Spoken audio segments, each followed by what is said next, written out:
அவங்களுக்கு வழி விட்டு வந்துடணும். இந்த பக்கம் வந்துடுங்க. நம்ம நிற்காதீங்க. சீட் மாலை கொடுத்தீங்கன்னா உடனே இப்படி வந்துடணும். இந்த பக்கம் வந்துடுங்க. நம்ம சின்ன பசங்களாம் நெருப்படிக்கிறீங்க. நல்ல கத்துக்குங்க. சின்ன பசங்களாம் எதுக்கு நிற்கிறீங்க? அவங்களாம் இந்த பக்கம் வாங்க.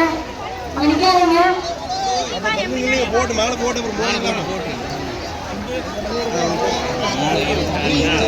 கூட்ட நெரிசல் அதிகமாக இருப்பதால் பக்தர்கள் தாங்கள் அணிந்து வந்துள்ள தங்க நகைகளை கவனமாக பார்த்து கொள்ளவும்.